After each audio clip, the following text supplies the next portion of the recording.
తెలంగాణలో ఎన్నికల వేడి 8 నెలల ముందే రాజుకుందా?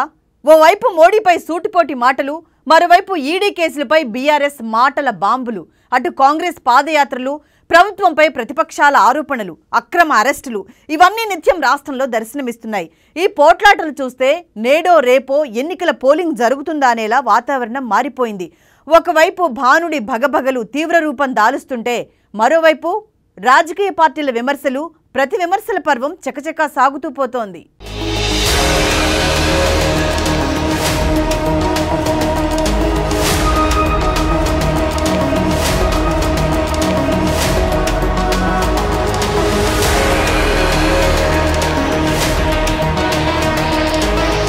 తెలంగాణలో మారుతున్న రాజకీయ ముఖచిత్రం.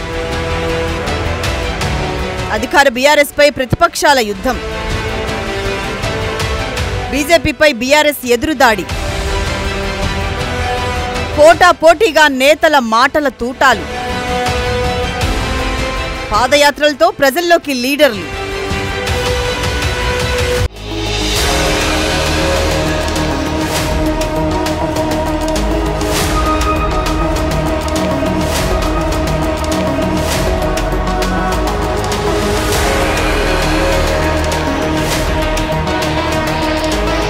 తెలంగాణలో బీఆర్ఎస్ బలమైన పార్టీ అని అందరూ ఒప్పుకోవాల్సిందే. ఆ తర్వాత బీజేపీ, కాంగ్రెస్ స్థానాలు అని అందరూ అనుకునే ముచ్చట.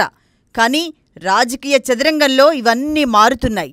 ఇక బీజేపీలో మైలేజ్ పెంచేందుకు ప్రధాని మోదీ తెలంగాణలో ఇప్పటికే చాలాసార్లు సభలు, సమావేశాలు, ప్రారంభోత్సవాలతో ఇక్కడ నాయకులకు జోష్ నింపుతున్నారు.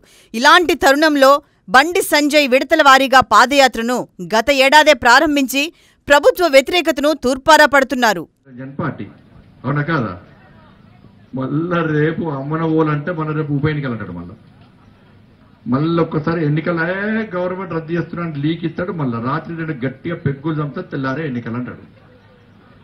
వాళ్ళకు మండల కమిటీ లేదు, ఒక జిల్లా కమిటీ లేదు, ఒక రాష్ట్ర కమిటీ లేదు, అంత ఫ్యామిలీ ప్యాకేజ్ అంతనే కదా. అయ్య, బిడ్డ, కొడుకు, అల్లుడు, సడకుడు కొడుకు, 4 కూర్చుంటే క్యాబినెట్. 4 కూర్చొని రాత్రంతా కూర్చుంటారు. కూర్చుంటే బాపు నన్ను ముఖ్యమంత్రి చేస్తావా చేయడానికి కొడుకాయనగానే నేనేం చేస్తారా కవిత అడుగుతుందిరా అంటాడు. మళ్ళీ కవితకి వచ్చి బాబు ముఖ్యమంత్రి కేటీఆర్ అడుగుతుందని చెప్పాడు. మళ్ళీ కొడుకు రాగానే అరే మీరిద్దరికి అర్థమైతలేదు. మళ్ళీ అల్లుడు అక్కడి లాబింగ్ తయారు చేసాడు. ఆయన సంఖ్యలో 10 మంది 20 మంది ఎమ్మెల్యేలు ఉంటారు. ఆయన ప్రభుత్వం గుర్తుగా నాకు ఘర్క నాకు ఘాట్కా అవుతుంది. సపరేట్ కూర్చొని ఆయన అని చెప్పాక కింద ఫెవికాలు పెట్టుకుని కూర్చున్నాడు. ఆయన కేసీఆర్ సార్ కూర్చుని ఇష్టపడతాడా? అనే మనం అంతా అమాయకులంగానే ఇష్టపడతారా? అధికారం లేకుంటే 2 లేకుండా బతకడానే ఏంటిదే? అబ్బో మీరు ఉన్నాయనే కేసీఆర్ షాపులు ఉన్నాయి ఇక్కడ. బండి సంజయ్ సర్కార్పై మాటల తూటాలు పేలుస్తుంటే అధికార బీఆర్ఎస్ పార్టీ ఊరుకోదు కదా. దీనికి కౌంటర్గా అధికార పక్షం నాయకులు కూడా అంతే ఘాటుగా తిప్పికొడుతున్నారు. ఇలాంటి పరిస్థితుల్లోనే సీబీఐ, ఈడీ కేసులు వెలుగులోకి వచ్చాయి. అది కూడా కేవలం అధికార పార్టీ ప్రధాన నాయకులపై రావటం కాస్త చర్చనీయాంశమైంది. కేసుల విషయం సాగుతుండగానే మోడీకి, ఈడీకి జంకం అంటూ మంత్రులు మాటల దాడిని చేస్తూ తమ ధైర్యాన్ని ప్రదర్శిస్తూ వస్తున్నారు. లిక్కర్ స్కామ్ మా ఎమ్మెల్సీని పిలిచిండ్రు. మా MLC she will cooperate unlike your people. BL Santosh అంటోడు ఇక్కడ పైసలు పంపి 2 స్వాములను పంపి దొరికిపోయిన దగులుబాజీ దొంగవాడు. వాడు దాక్కున్నాడు. విచారణకు పిలిస్తే భయపడి దాక్కున్నాడు. ఎక్కడో పండుకున్నాడు. కోర్టుకు పోయి నో అరెస్ట్ అని తెచ్చుకున్నాడు. మేము అట్లా చేయం. మేము పోతాం విచారణకు as law abiding citizens of this country.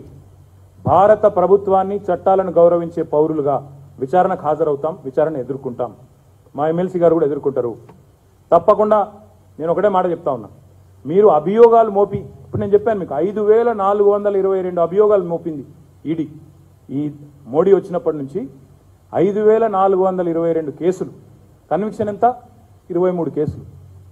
మాకు తెలుసు ఇదంతా పొలిటికల్ హరాస్మెంటు, ఒక హంబగ్ తప్ప, డ్రామా తప్ప ఇంకోటి కానే కాదని మాకు కూడా తెలుసు, మీకు కూడా తెలుసు. నేను అనేదల్లా ఒకటే, తప్పకుండా విచారణ ఎదుర్కొనే దమ్ము మాకుంది. నీకుందా నరేంద్ర మోడీ అని నేను అడుగుతున్నా. గౌతమ్ అదానీ నీ బినామీ అని లోకం కోడై కూస్తున్నా, శ్రీలంక గవర్నమెంట్ చెప్పినా ఎందుకు నోట్లకెళ్ళి పలుకే బంగారం ఆయన అన్నట్టు ఎందుకు మాట్లాడతలేవు? ఏమొచ్చింది కష్టము? అడ్డమైన వాడు అన్నిటికీ మాట్లాడతలేదు. పరీక్ష పే చర్చ అనట. ఈయన అసలు పరీక్షలు రాసిందో లేదో జీవితంలో ఎవరికి తెలియదు. ఛాయ్ పే చర్చ అంటాడు. ఛాయ్ అమ్మిందో లేదో ఎవరికి తెలియదు. ఇవన్నిటికి వస్తుంది గొంతు మాత్రం, దీనికి మాత్రం రాదు. ఎందుకు? Gautam Adani is your benami is what the world says. Hindenburg report is saying, economist is saying, the whole world is saying it, but you don't want come out and speak. అందుకే నేను అనేది, మేము విచారణ ఎదుర్కొంటాం.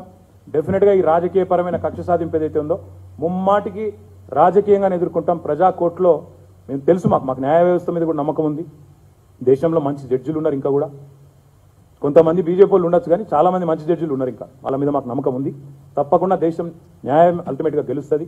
ఈ హరాస్మెంటు, ఈ నాన్ సెన్సు, వీటికి భయపడం మోడీకి ఈడీకి నేను మళ్ళీ చెప్తున్నా, it is not ED summons, it is Modi summons. ఈ మోడీ సమన్లకు, మోడీ ఉడత ఊపులకు భయపెట్టేవాడు తెలంగాణలో లేడు.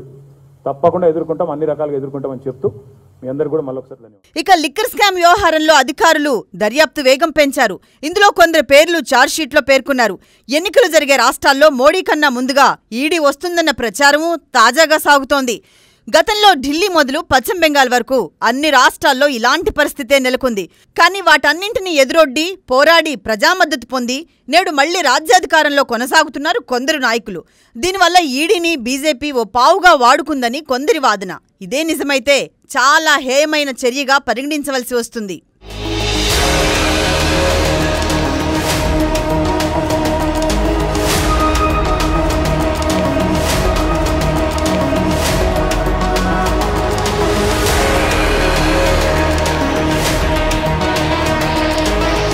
ఇప్పటి వరకు చెప్పుకున్నది ఒక ఎత్తు అయితే ఇప్పుడు తెలుసుకోబోయే అంశం మరింత కీలకం. కొందరు అధికార పార్టీలో అసహనానికి గురై కాంగ్రెస్ బీజేపీల వైపు మొగ్గు చూపుతున్నారు అనే వార్తలు వినిపిస్తున్నాయి. అలాగే పాదయాత్రల పర్వం కూడా జోరుగా సాగుతుంది. వీటిని అడ్డుకునేలా ఏర్పాట్లు అప్పుడప్పుడు ప్రభుత్వాలు చేస్తున్నాయి. అయినప్పటికీ ఎక్కడా వెనక్కి తగ్గకుండా పాదయాత్ర కార్యక్రమాన్ని కొనసాగిస్తున్నారు. కాంగ్రెస్ నుంచి రేవంత్, బీజేపీ నుంచి బండి సంజయ్, వైఎస్ఆర్టీపీ నుంచి వైఎస్ షర్మిల పాదయాత్ర చేస్తున్నారు.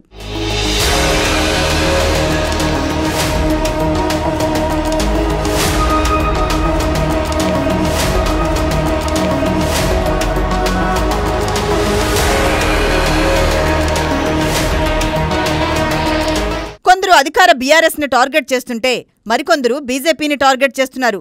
కేంద్రం వైఖరిపై తెలంగాణలో పెద్ద ఎత్తున నిరసనలు చేపట్టింది ఇక్కడ అధికార పార్టీ. గ్యాస్ బండ ధర పెంపు, పెట్రోల్ ధరలు ఆకాశానికి అంటుతున్నాయని తీవ్రంగా ధ్వజమెత్తారు. ప్రస్తుత పరిస్థితులు ఎలా ఉన్నప్పటికీ ఇక్కడ రాజకీయంగా గట్టి పోటీ బీజేపీ వర్సెస్ బీఆర్ఎస్ అని పరిస్థితులు అద్దం పడుతున్నాయి. ప్రజలు చివరిగా ఎవరికి పట్టం కడతారన్నది ఇక్కడ ప్రధానాంశంగా మారింది. భవిష్యత్తులో అధికారం ఎవరిదో తెలియాలంటే కొత్త ఏడాది వరకు వేచి చూడాలి మరి.